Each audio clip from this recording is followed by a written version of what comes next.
Welcome to the Wickedly Smart Women podcast, featuring stellar conversations with emerging and established wickedly smart women. Thanks for joining us today as we celebrate the wickedly smart women who are committed, care deeply, and have the courage to take action and create change all around the world. Now here's your host, Emerald Greenforest. Welcome to another episode of the Wickedly Smart Women podcast, where we celebrate wickedly smart women and provide our listeners with a wealth of wisdom, along with immediately actionable steps to be smarter, spunkier, and more successful in their impact and their leadership. This is your host, Emerald Greenforest, and today we welcome our special guest, Simone Butler. Simone is an expert astrological guide with more than 30 years of experience in helping people find their purpose and their passion.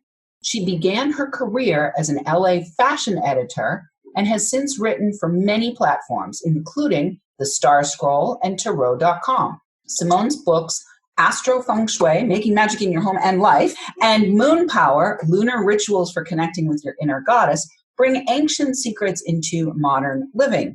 Simone lives in San Diego with her cats, Max and Nora, and I had the pleasure of meeting Simone in person at the New Media Summit in San Diego. And when I saw her speak on the stage and, indicate her expertise, I said right away, you are somebody I would like on the show. So glad to have you here, Simone. Welcome to Wickedly Smart Women. Thank you. I'm happy to be here. I'm happy to have you. So I want to start, Simone, a little bit around what called you to step into the world of astrology and helping people to find their purpose and their passion. And while we're having that conversation, is there something in your own chart that would indicate that? Oh, yes, definitely. Well, it's not exactly the kind of career that one chooses, maybe nowadays, because it's become much more mainstream. But when I was coming up, it was not even an option. I was a writer, a journalist, an editor. That was my career and still is, actually. But, when I really look back at the roots of where astrology came from for me, I had a baby book when I was little that was given to my mom. And it was such a beautiful illustrated book. And there was this horoscope in it that had all the gems and the flowers and the correspondences and the planets. And I used to stare at that as a child, and just be enchanted by it. And then later, my mother used to get the star scrolls, the little scroll, used to be able to buy them at the supermarket. And she'd put them in my Christmas stockings every year. And who would have ever figured that I would end up working for that company off and on for 19 years, doing phone readings back in the 900 line days, and also working in the office in Los Angeles as an editor for that. They're out of business now, unfortunately. But I guess, but where I really started learning astrology, I was living in LA, working in fashion, and this was the early 80s. And oh my goodness, it was a crazy time up there. People were walking on fire and swimming with dolphins and, all kinds of stuff. And a friend said, hey, you want to take an astrology class? And I said, absolutely. And that's where I actually started learning what the real science or art of astrology was.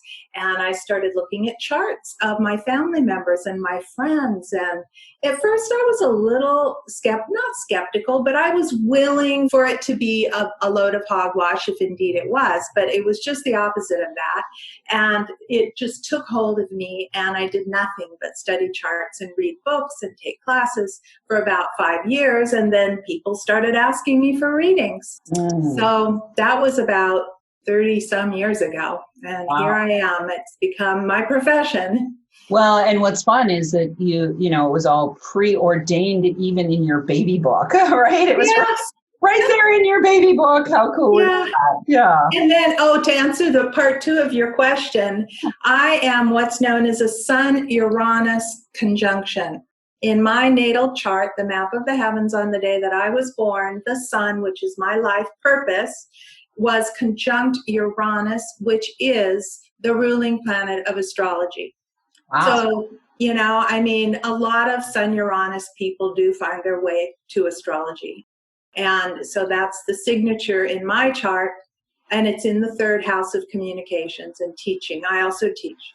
So there it is. Beautiful. Well, I love how deep and ancient the science is, the art and science of astrology is. And what's interesting is to be in a period of time, to be living through a period of time where astrology has been kind of like poo-pooed and pushed off to the side and woo-woo, and people think it's crazy.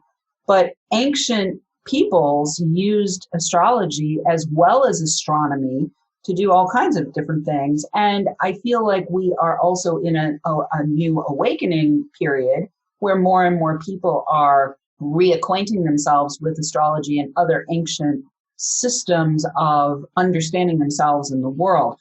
Before we started the show, one of the things that you indicated that you wanted to talk about was the world. So can you give us some clarity around not only how people can apply astrology into their own daily lives, but how we can also hold awareness around what's going on in the world and what we can expect and how we can contribute to creating, a more, peaceful world, more beautiful world, a more harmonious world. Yeah, that would be great. Okay, that's a tall order. Back in the ancient times, when astrology was much more accepted, in fact, astrology and astronomy were the same thing. They were split off at some point when the rational era came in, maybe the 1700s, they started splitting off into this left brain science of astronomy and then this crazy right brain thing that everybody thought of as hogwash, except for those who realized that it wasn't, right? But in Sumeria, Babylon, the Tigris River, around that area, which is considered to be the actual origins where astrology began. It spread later to the Greeks. Many people think of it as a Hellenistic art, and it is. But it really began in Babylon back way thousands of years ago. And at that time, it was more divinatory in nature. People would see an eclipse and realize that something was happening in their own lives. There was no separation between, the as above and so below. People were so connected to nature, whether that was the heavens or the earth or their own inner selves. And they read signs. Everything was an omen or a sign. And see, that's the part of astrology that I love so much. And I'm a pagan at heart. A pagan just means of the earth, right? A person who loves the earth. And I think we need to bring this connection to the earth or the world soul, which is the divine spark in matter. We need to bring this back into our lives. And that's where astrology fits in, and I think why it's become so much more popular. Part of the reason why it's so popular now is because technology has allowed it to be. And also I think the millennial generation, for whatever reason, has just really picked it up and run with it. There's a lot of very exciting younger astrologers coming up now in their 30s, 40s, 50s. People are younger than me, so I think of them as younger.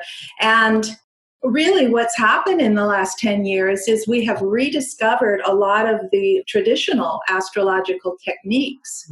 There were books that were untranslated for many, many years. And then there was a project called Project Hindsight that was done in the 90s, in which they literally took these ancient texts and translated them from the Greek or the Roman or whatever they were in, and then started working with the principles and seeing what is relevant and what is not relevant to us today. And it has totally enriched our understanding of astrology. And a lot of these younger astrologers, at least the serious ones, not the ones that are on the internet that don't even really know how to read a chart, because there's people out there like that too. So be careful where you're getting your information. But people like Chani Nicholas, people like Nina Griffin, people like Stephen Forrest, really good astrologers.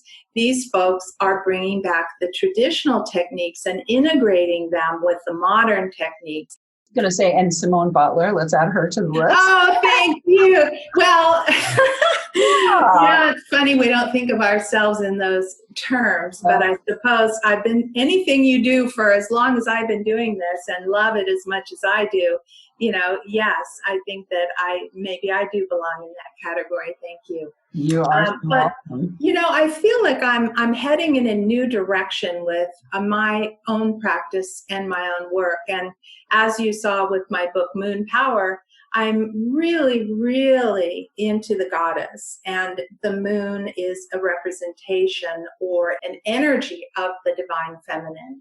And just before I go any further, I should say, as an actionable step, go outside under the full moon and bring her energies into your body.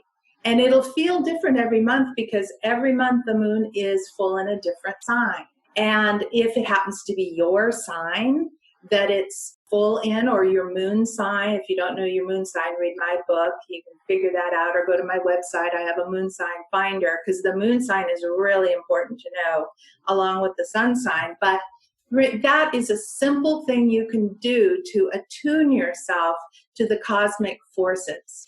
And so I really feel strongly that the goddess work that I'm doing and the divine feminine work, which is a part of astrology but takes it into broader terms, that is really more where I'm headed. And part of that involves visiting sacred sites. I have been wanting to go back to the south of France for many years. I was there in 1983 in Provence, fell madly in love with it, and have always wanted to go back. So I finally found just the right tour where it's a Mary Magdalene tour, where they retrace the steps that Mary Magdalene and Jesus, or Yeshua as he was known at the time, actually spent time in. And this fellow that's leading the tour goes there all the time, and he knows all the secret places. He knows of a fairy grotto that is just like nobody else even knows where this place is. So we'll be visiting these sacred sites where the land still has power. There are many places in the world that were the site for millennia of worship, and where the land is still vibrating with the power of either the ley lines of the land itself or the worship that took place there, or both. And so this tour in the south of France, I'm hoping will really help awaken those energies within me, because I had a goddess experience at Delphi in Greece in 2005 that really changed my life, in which the goddess literally spoke to me through the catacombs beneath the temple there at the Oracle of Delphi. And I want to see if the goddess is going to talk to me again at the south of France. Or after that, I want to go to Newgrange in Ireland, which is a Paleolithic site. And I want to go to Glastonbury in England. There's a bunch of places on my list. Beautiful. Well, we're going to take a break now while we're all fantasizing about going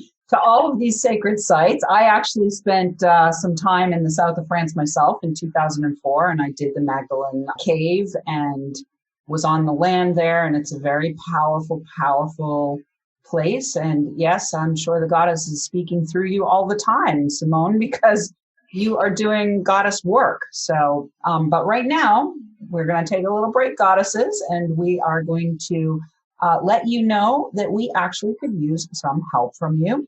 If you are enjoying this show, want us to stay on the air, please consider making a donation at www.wickedlysmartwomen.com. And we'd also love to ask you to share with your lovely lady friends who you think might benefit from our content. I want to say a big thank you to all of our listeners who are downloading, rating, and reviewing. We're welcoming thousands of downloads from all over the world. And let's shout out this week to Provence, to the south of France. And we will be right back with Simone Butler.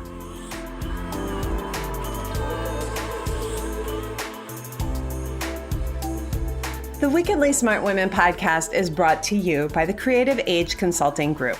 Women, are you ready for a big revenue breakthrough so you can stop working like a man and being paid like a woman? Are you ready to take the leap and go deep to claim your value and convert your wisdom to wealth? Is now the time to fulfill your mission and change the world? Creative Age Consulting Group is hired by women just like you who want to break through to their brilliance and be heard by millions while building a sustainable business model that makes bank. Please visit apply.wealthylifemethod.com to apply for an invitation-only consultation. If you have been inspired to receive support in welcoming wealth by making your most heartfelt contribution to the world, be sure to apply for a consultation today. Once again, that is apply.wealthylifemethod.com or click in the link in the show notes to access the application.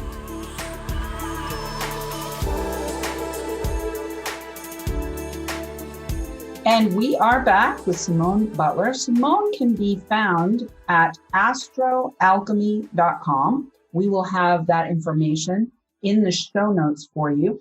And when you go to her site, you can check out your moon sign, as she mentioned before we went to the break, and also possibly reach out to her to get a chart done and a reading so that you can employ this ancient art of astrology to your own life, and also how your life fits in with this world soul. So Simone, we talked a little bit about the world soul. We talked about your excitement about really shifting your intent in your work into the direction of working even more intently with feminine power and the goddess power and all of those things. We're recording now at the beginning of 2020, but you mentioned this is a very powerful, portal year of some sort. So for those of you who are listening in 2020, this will be relevant. And if you're listening after 2020, I'm so excited that you're listening after 2020. And, check in with Simone then to see what's happening when you get to 21 or 22 or 23. But can you talk a little bit right now, Simone, about this time period that we're in and how it impacts us individually, as well as, what's the meaning for it for this world soul that you were referring to? Right. Well, 2020 is, of course, the beginning of a new decade. And I think everybody always has a feeling like, oh, there's this intensity around that.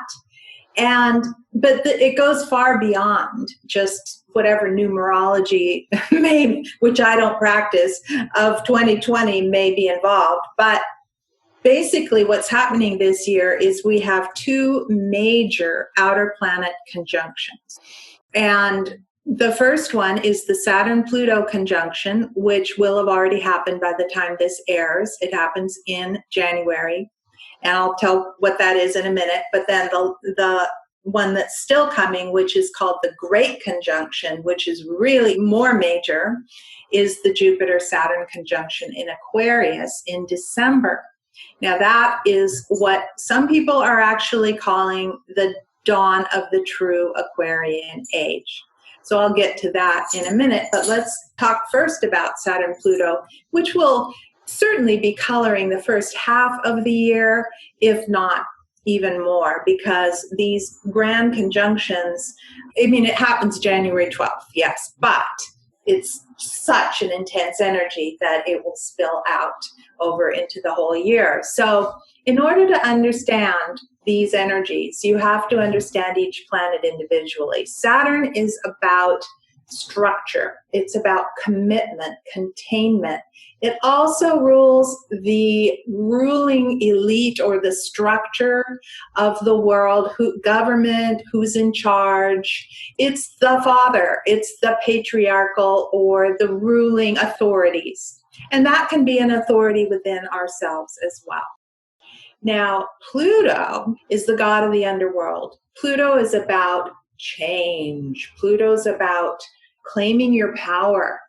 And when you get those two together, it's actually what I would call an alchemical process. Because in alchemy, you've got to have a container.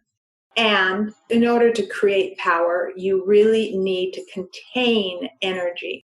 So that's what we're doing this year, is we're being asked to contain our own energy, to make a commitment to our own power, to hold our power, to embrace the changes and not be afraid, because obviously things are changing in the world and there's some scary things happening. I get a lot of feedback to my blogs. That's another thing I do, is I blog at the new moons and the full moons at my website. And I just published one that got a whole lot of feedback. And people are all, they're afraid, what's happening, but others are writing to me saying, this is a great time to be alive. Mm. And it really is. I got 2 people in a row that used that exact phrase. And I thought, I love that, So that's the key here, is we have to rise up into our own true identity and our own true power, which is not separate from the world. And that's the key thing. We need to reconnect with the world and with Saturn Pluto's happening in Capricorn, which is an earth sign. It has to do with the world.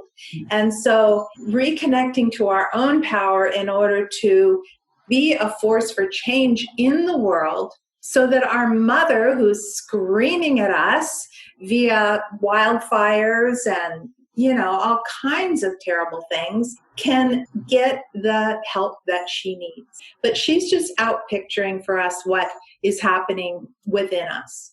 It's a major, major time of handling our inner stuff and our inner fears and putting the past behind us. And a lot of people are afraid to do this.